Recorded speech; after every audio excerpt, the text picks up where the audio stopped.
Merci beaucoup déjà pour l'invitation. C'est un plaisir de vous voir tous à distance. J'espère qu'il fait aussi beau chez vous qu'il ne fait en Écosse pour l'instant.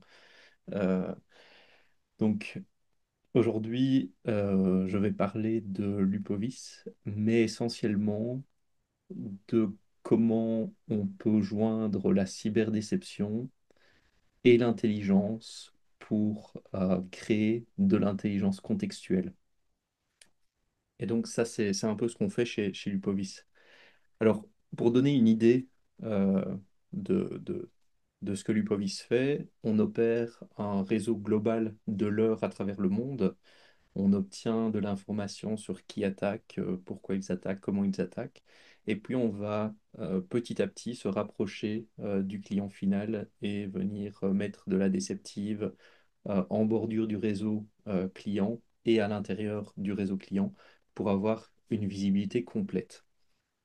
Alors, euh, qui suis-je? Très rapidement, Xavier Belkens, je suis le CEO de l'UPOVIS. Auparavant, j'étais professeur dans une université à Glasgow. J'ai travaillé pas mal de temps pour l'Atlantic Council, qui est un think tank américain, et c'est d'où l'idée de l'UPOVIS. Euh, et je suis toujours la chaire de IEEE Cybersecurity for UK and Ireland, qui est un peu moins intéressant pour vous, mais si vous êtes basé en Angleterre, faites-nous signe.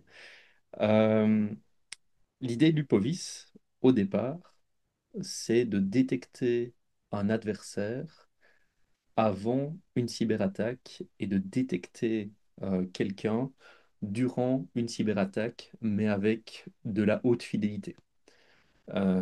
Et ce sont les points au départ, la défense américaine nous avait demandé de développer pendant pendant que j'étais encore professeur à Glasgow. Et en regardant un peu les produits qu'il y avait sur le marché, il y avait plusieurs difficultés. Euh, et souvent, c'était simplement identifier une menace, mais avec de la haute fidélité. Et donc, ce qu'on a fait, c'est on s'est tourné vers une technologie qu'on appelle communément des honeypots, et qui sont intéressants dans le sens où personne ne connaît l'existence du honeypot, et donc, techniquement, ce qui interagit avec le honeypot, euh, il y a des chances que ce soit malicieux. Donc, l'idée est assez simple. Maintenant, quand on prend un honeypot et qu'on regarde un honeypot, on va prendre Tipot pour l'exemple, c'est probablement celui qui est le plus connu, on se retrouve avec énormément d'informations. Et dans le cas d'un événement, ce que l'on veut avoir, c'est une alerte qui va nous donner cette haute fidélité. Et donc souvent, on se retrouve à trouver avec un honeypot une aiguille dans une botte de foin. La déception, ou la cyberdéception, l'idée, c'est de tourner un peu ça et d'en faire un domaine, de retourner le honeypot et d'en faire un domaine. Et de ce domaine, c'est vraiment toujours engager, faire une mesure de sécurité qui est proactive, engager l'adversaire, mais devenir vraiment proactif plutôt que réactif. Pour l'instant, ce que l'on fait encore beaucoup, c'est construire des murs autour d'une organisation, hein, et essayer de minimiser l'effet d'une cyberattaque. Dans la déceptive, ce que on essaye de faire, c'est vraiment se focaliser sur de l'anticipation, de la défense active, anticiper en se disant, tiens, notre adversaire va utiliser tel chemin d'attaque, faire de la supposition de compromission et se dire, tiens, peut-être qu'aujourd'hui, à l'intérieur de mon réseau, il y a quelqu'un qui opère avec des credentials, un login et un password euh, qui ont été utilisés, qui sont valides et que je n'ai pas encore détecté, et donc, ou que je ne sais pas détecter, et donc avoir un leurre qui va l'attirer vers soi, et va donner une alerte de haute fidélité, ça va fonctionner. Et puis, obtenir une fiabilité des alertes, savoir que quand on a une alerte, c'est quelque chose sur lequel on doit effectivement interagir. Donc ça, c'est vraiment l'objectif de la déceptive. Ensuite, on peut avoir un autre objectif, un objectif second qui va vraiment être de se focaliser sur la redirection.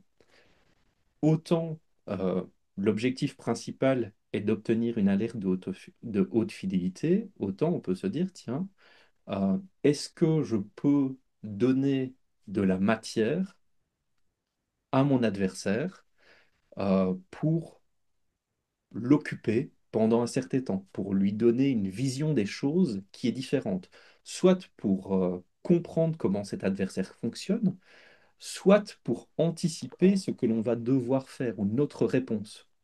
Et ça peut être intéressant dans le cadre où on a peut-être une petite équipe, on sait que on a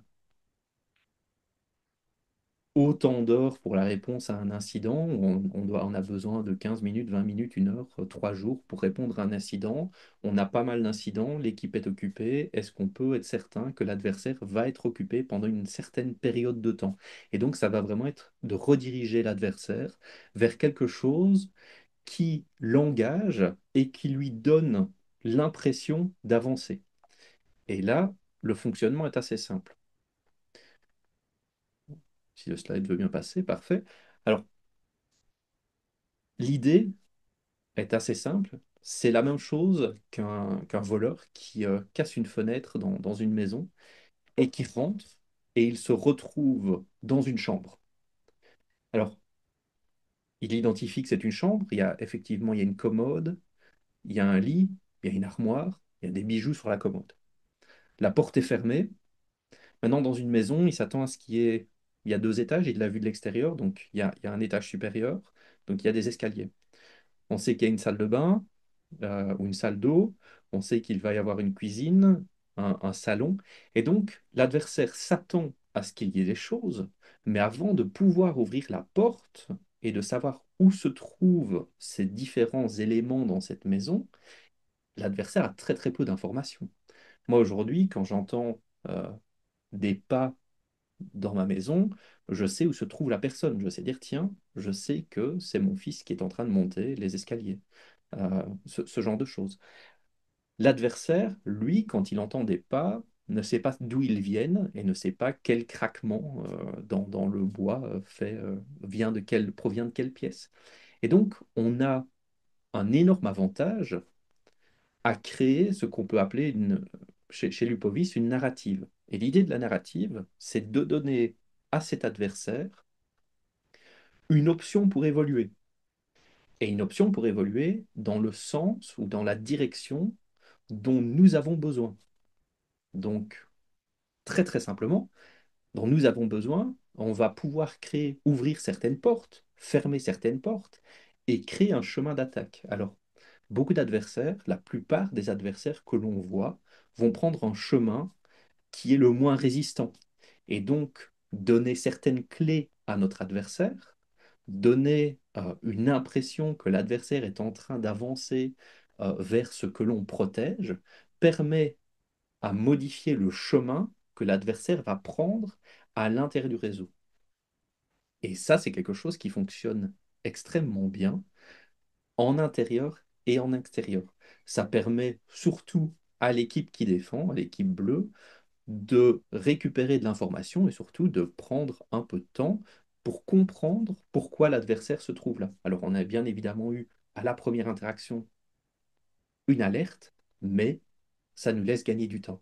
Et pourquoi on a besoin de gagner du temps? On a eu récemment un cas avec un adversaire qui rentre dans un réseau, qui, à l'étape suivante, essaye de déployer du malware. Et avant de l'isoler, ce qu'on a besoin, ce dont on a envie, c'est de savoir est-ce que cet adversaire a une backdoor et va pouvoir détonner son ransomware alors qu'il a été détecté et pouvoir revenir au moment où on va l'isoler. Et donc, ça c'est important. Donc, ça permet de préparer sa réponse ou la réponse à l'incident. Maintenant, il y a une deuxième étape. Au moment où on a des déceptives, tout ça, c'est très très bien. Ça nous permet d'avoir des informations. Par contre, si on peut reprendre ces informations et générer de l'intelligence, hein, à partir d'une alerte, quelles sont les interactions que cet adversaire est en train de faire, comment, combien de temps interagit-il ou elle avec, avec le leur, avec quelle heure, quel est le chemin que cet adversaire va prendre, et que l'on donne ça à un algorithme qui va nous créer une caractérisation de l'adversaire, eh ben, ça va nous permettre de prendre d'autres décisions, mais aussi de faire de la corrélation. Alors, plutôt que de laisser le client final faire cette corrélation, eh ben, chez Lupovis, on fait cette corrélation pour vous et je vais parler un peu de... j'ai un cas de figure euh, juste après. Alors, l'idée à ce moment-là, c'est que effectivement la déceptive, ce qu'il y a de bien, c'est que on peut faire pas mal de choses. À l'intérieur du réseau, on va pouvoir détecter un incident qui a déjà eu lieu. Donc, quelqu'un a déjà récupéré des informations, des gens dans le réseau est en train de se balader. On va pouvoir identifier des adversaires, donc une red team, hein, une team rouge, une team de pen test à l'intérieur du réseau.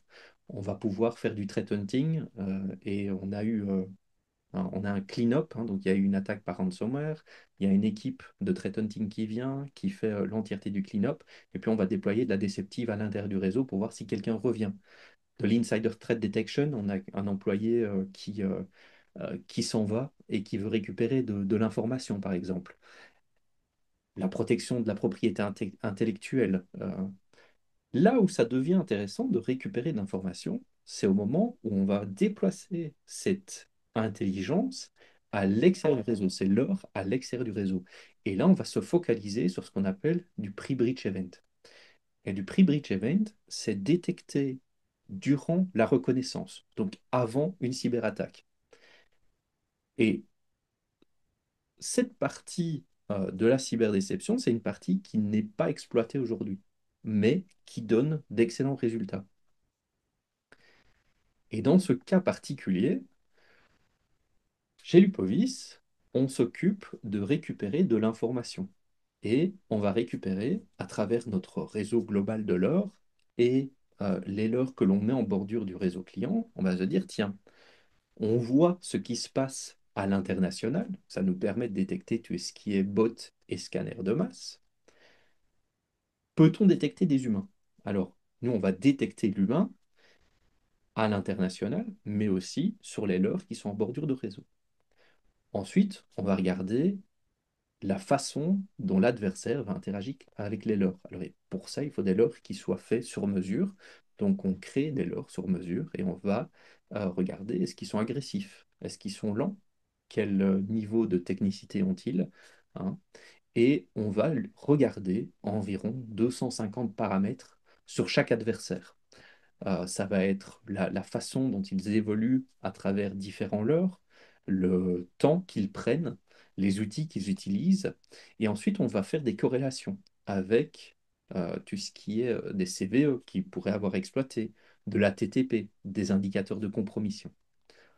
Et puis, on va reprendre cette information, donc cette information individuelle, donc de l'adversaire, et on va regarder si, à travers le monde, on a déjà vu cette adresse IP. Et ça va nous permettre d'ensuite de faire une définition, de dire, tiens, cette attaque est opportunistique ou cette attaque est ciblée. Et quand on a une attaque ciblée, eh bien, la priorité du SOC va être différente d'une attaque opportunistique. Pourquoi? Parce que si on sait qu'à l'extérieur de notre réseau, on a un humain, eh bien, on va pouvoir faire d'autres corrélations que si c'est un bot, un scanner de masse, même si l'adresse IP est unique, on peut commencer à faire des corrélations qui sont vraiment différentes et pouvoir automatiser différentes choses. Quand on va une étape plus loin et qu'on l'on reprend toutes les informations euh, que l'on récupère non seulement euh, chez les partenaires et à travers le réseau global de l'or, on va pouvoir regarder qui attaque, où attaque-t-il, quand ont-ils commencé à attaquer, comment attaque-t-il et pourquoi. Alors, qui, c'est un problème qui est complexe. De l'attribution, c'est quelque chose qui est assez difficile.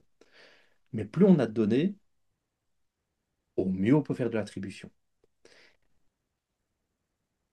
Où sont-ils? On va pouvoir leur passer, par exemple, de l'information qui va nous donner des informations, bah, par exemple, passer un fichier qui va renvoyer de l'information à la plateforme du POVIS et dire, tiens, euh, je suis derrière un VPN aujourd'hui. La seule différence, c'est qu'il y a des jours où la personne n'est pas derrière un VPN et de temps en temps, ça paye. C'est quelque chose qui, c'est une technique qui paye d'avoir un fichier qui renvoie une adresse IP ou au moment où il s'ouvre, envoie un beacon back, essentiellement parce que tous les adversaires, les cordonniers sont toujours les plus mal chaussés. Oui, l'adversaire est pendant une partie de son attaque derrière un VPN ou derrière un nœud Tor, mais il y a souvent un adversaire qui réouvre le fichier après une certaine période de temps. D'avoir des informations sur quand a-t-on vu l'adversaire pour la première fois, quand a-t-on vu cet adversaire pour la dernière fois, et puis ensuite regarder la façon dont cet adversaire évolue. Aujourd'hui, l'UPOVIS est un répertoire de comportements d'adversaires ou adversariaux. Je n'ai pas la traduction, j'imagine que ce sont les bons mots en français, mais on est un répertoire ou une base de données de comportements. Et ça nous permet de faire des liaisons entre ce que l'on voit, comment on le voit et pourquoi. Alors, je vais passer à un cas d'usage parce que c'est un peu plus intéressant. Alors, aujourd'hui, quand on parle d'intelligence, souvent, ce que l'on voit, c'est on va vous donner un rapport et on va vous dire, tiens, Mark et Spencer, qui est dans le même domaine que vous, hein, on va parler de tout ce qui est retail, hein, on va dire, bah, tiens, voilà, dans le retail, vous êtes une société qui vend des habits ou une banque, on va vous dire, bah, tiens, dans ce domaine-là, effectivement, dans un autre pays, il y a eu une attaque par Scatter Spider. Et ça a mis à genoux Market Spencer en Angleterre, ça a mis à genoux il y a quelques semaines Coop, ça a mis à genoux deux, trois autres, je pense que c'était Harrods, deux, trois autres chaînes de magasins. La question que l'on a, c'est est-ce que ces adversaires, aujourd'hui, sont en bordure de notre réseau? Est-ce qu'aujourd'hui, on a ces adversaires qui nous ciblent? Et si la réponse est oui, que doit-on faire? Si la réponse est non, est-ce qu'on peut dormir sur nos lauriers? Alors, on a énormément de flux. Il y a souvent très très peu de pertinence dans ces flux. Il n'y a pas d'intégration. On voit souvent très très peu d'intégration dans la détection, dans la réponse quand on obtient des flux sur le renseignement. Euh, les renseignements sur les menaces que l'on voit aujourd'hui, il n'y a pas d'équivalent avec la compréhension des menaces. Donc, que fait-on? Que font-ils? Pardon. Et on a très peu de renseignements qui est en temps réel, de pouvoir dire, tiens, aujourd'hui, en bordure de notre réseau, on a tel groupe. D'ailleurs, c'est une question que l'on pose. Aujourd'hui, si vous êtes CISO, si vous êtes euh, RSSI, est-ce que vous pouvez identifier qui est en bordure du réseau depuis quelques minutes? Et la réponse, souvent, c'est non. Effectivement, on a des logs du firewall, on a un EDR, un XDR, mais on a très très peu d'informations sur qui se trouve en bordure du réseau, qui fait de la reconnaissance. Alors, ici, je vais prendre le cas d'école d'une marque de voitures de luxe, et quand ils sont venus, effectivement, ils nous ont demandé trois choses. Euh, le premier objectif, c'était bien évidemment augmenter la visibilité sur les menaces, donc comprendre ce qui se trouve en frontière de leur réseau, identifier les adversaires. Donc, une fois qu'on sait qui est en frontière du réseau, est-ce qu'on peut les identifier? Est-ce qu'on peut nous dire, oui, ces adversaires sont tel et tel groupe, et voilà les TTP ou les menaces que l'on a. Et puis, améliorer cette capacité de détection. Tout le monde aujourd'hui, hein, ou la plupart des sociétés, peuvent détecter en intérieur du réseau, dans la plupart des cas. Par contre, détecter en extérieur du réseau, donc avant une cyberattaque, c'est quelque chose qui devient beaucoup plus rare. Et pour pouvoir le faire, on doit découvrir comment ces adversaires vont s'y prendre.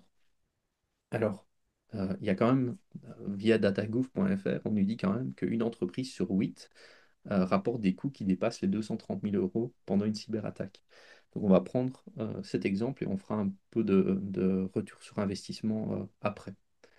Dans ce cas-ci, on a une organisation qui déploie des leurres, 7 leurres en externe, sur leur infrastructure, donc qui sont vraiment dans leur DMZ, et 20 leurres en interne qui couvrent un environnement IT, un environnement opérationnel.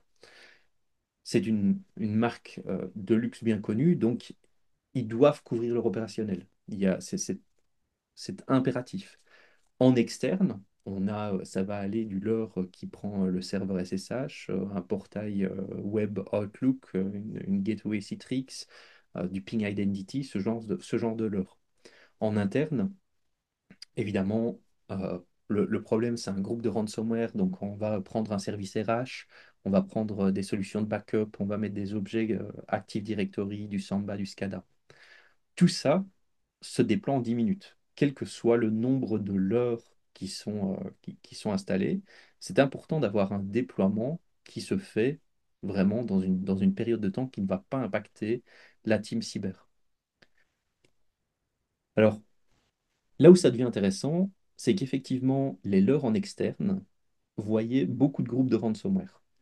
Pendant toute la période où les leurres ont été déployés, on voit effectivement des groupes, on voit effectivement euh, des choses qui sont intéressantes.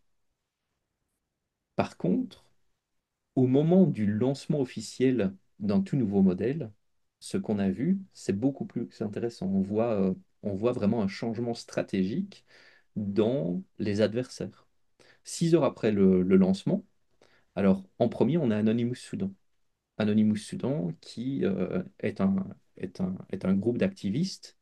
Et donc, effectivement, la chaîne supporte certains gouvernements plutôt que d'autres. Et donc, dans ce cas-là, effectivement, Anonymous Sudan met la pression, envie de mettre la pression au lancement du nouveau modèle. On a APT37, qui est un groupe nord-coréen.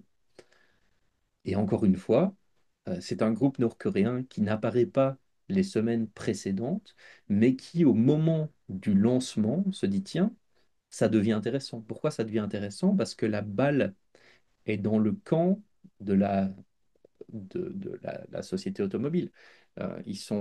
Quand on est une marque de luxe, les quelques premières semaines sont les plus importantes pour un lancement d'une nouvelle voiture. Et l'idée, de la pression en tant qu'adversaire, mettre la pression à ce moment-là, la pression au moment où cette marque euh, a sa réputation qui est en jeu. Et puis on voit bien évidemment Cagbot. Et là, on en voit un autre ici. Et ça, c'était il y a quelques mois, qui est Scatter Spider. Et Scatter Spider, c'est effectivement ils sont dans la reconnaissance. Donc nous, évidemment, on couvre pas mal de sociétés. Donc on les voit apparaître au cours des derniers quelques mois faire de la reconnaissance sur des marques de luxe, sur des marques qui sont dans le retail, sur des institutions financières et qui se posent la question de qui vont-ils attaquer? Et la réponse, bah, elle a été donnée il y a quelques semaines avec Mark Spencer qui a été la première victime. Cagbot, c'est un groupe de ransomware qui est intéressant parce qu'ils ont été le réseau de botnet a été mis à mal par le FBI et qui, 6 ou 7 mois après, sont revenus beaucoup plus en forme encore qu'auparavant. Donc on voit que ces adversaires sont effectivement en bordure de réseau. Et alors, il y en a certains qui apparaissent, il y en a d'autres qui disparaissent, mais ceux qui apparaissent en temps réel sont intéressants. Alors, comme j'avais dit, APT37, c'est effectivement un groupe nord-coréen. Qu'est-ce que ça apporte à une société de savoir qu'un groupe nord-coréen se trouve en bordure des réseaux? Eh ben, ça va nous permettre de faire un match avec ce que l'on voit dans Mitrattack. Et dans Mitrattack, on voit quelque chose. On voit qu'évidemment, il y a du drive-by compromise et puis il y a du spear phishing qui est envoyé en attachment. Donc, ils font du phishing, c'est intéressant, et donc on sait que à un moment, s'ils sont là, peut-être ont-ils réussi à envoyer des emails et récupérer des informations. Et donc, ça va permettre à l'entreprise non seulement de regarder, de faire ces corrélations, hein, de dire, tiens, est-ce que ces groupes interagissent avec le reste de mon infrastructure? Quelles sont les interactions que l'on voit sur les leurs? Comment interagissent-ils avec les leurs? Hein, et de récupérer toute cette information. Mais comme je l'ai dit, la corrélation et l'intelligence que l'on donne, c'est ce qui va faire la différence. Et donc, pouvoir ensuite faire cette corrélation avec les autres systèmes d'information que l'on a, c'est intéressant. Maintenant, dans ce cas particulier, ce que l'on voit, c'est que quelques heures après avoir identifié le groupe, eh bien, on voit que on a des ingénieurs en aérodynamique qui sont en train d'être testés. Alors, ceux-ci sont pas ceux que l'on voit pour la société, malgré qu'ils soient rédactés. Mais on voit des groupes, on voit des ingénieurs en aérodynamique, des emails qui sont réels. Et ce qui est intéressant, c'est qu'après investigation, ces ingénieurs en aérodynamique avaient été compromis 6 mois auparavant et ces emails n'avaient pas été retrouvés dans du dark web monitoring. Donc en fait, c'est un peu du 0D d'emails que l'on voit ici. Donc c'est des adversaires qui ont compromis des emails, qui les ont gardés bien au chaud, en attendant la meilleure opportunité pour les exploiter. Et ça, c'est intéressant parce que dans ce cas de figure-ci, simplement du dark web monitoring n'aurait pas suffi à dire que les comptes aient été compromis. Cette information, elle peut être directement euh, ingérée et envoyée par exemple à Entra ID et pouvoir se dire, tiens, est-ce que ces ingénieurs sont encore bien chez nous? Est-ce que les comptes ont du MFA? Est-ce que ces adresses IP ont réussi à se connecter? Est-ce qu'il y a une connexion qui est valide sur notre Office 365 ou ce genre de choses, hein. Et on va pouvoir dire, tiens, est-ce qu'il y a eu du MFA bypass qui a été utilisé? Et donc, on peut faire l'entièreté de la chaîne sur un pre-bridge event. Maintenant, au niveau du ROI, quand on regarde, dans ce cas particulier, l'entreprise nous a communiqué qu'une minute de downtime leur aurait coûté 75 000 euros. Le coût de la propriété intellectuelle qui est généré par ces ingénieurs, ou en tout cas à laquelle ils ont accès, c'est environ 31 millions d'euros. Maintenant, est-ce que toute l'entièreté de la propriété intellectuelle aurait été impactée? Oui, non, c'est débattable. Est-ce qu'on aurait eu une minute de downtime? Certainement. Le MTTD, donc le temps de détection, dans ce cas-ci, est immédiat. C'est un événement avant une intrusion, pour un coût de solution qui est environ, dans leur cas, d'environ de 50 000 euros. Donc, en termes de ROI pour ce genre d'information, en détection pré-intrusion, c'est 1 heure de downtime évité à 4,5 millions d'euros, un coût de solution à environ 50 000 euros et 4,5 millions de pertes évitées au minimum en se disant que la propriété intellectuelle n'a pas été impactée. La complexité, c'est quelque chose qui va se déployer en quelques minutes. La maturité, en général, ce genre de solution, on les a vues historiquement, ça a été réservé au CAC 40. L'idée, ça a été vraiment de réduire la barrière d'entrée pour avoir quelque chose qui se déploie en SaaS et qui a tout en API pour l'intégration dans un SIEM et dans un SOAR et qui est un service managé et qui est autonome. Donc ne pas avoir besoin vraiment d'avoir c'est un peu du deploy and forget, hein. L'idée, c'est vraiment de déployer et d'oublier qu'on a cette solution jusqu'à ce qu'un événement arrive. Et alors, pour finir, la petite comparaison, c'est vraiment comparer cette idée à ceci, avoir une caméra Ring sur le réseau, hein. C'est vraiment euh, aujourd'hui, si on a quelqu'un qui est en train de faire du lockpicking sur notre porte d'entrée et qu'on a une alerte de notre caméra Ring qui nous dit que quelqu'un est en train de faire du lockpicking, il y a beaucoup de chances que même si on est devant un match de l'équipe de France, on va se lever, on va se dire, tiens, je vais quand même aller fermer ma porte et je vais appeler la police. Euh, L'idée est vraiment la même dans ce cas de figure, en se disant, tiens, on a quelqu'un en bordure du réseau, que vais-je faire ensuite pour arrêter cette personne, tout en sachant qu'ils sont là et que hier, ils n'y étaient pas, aujourd'hui, ils y sont. Donc voilà, ça c'est la petite présentation.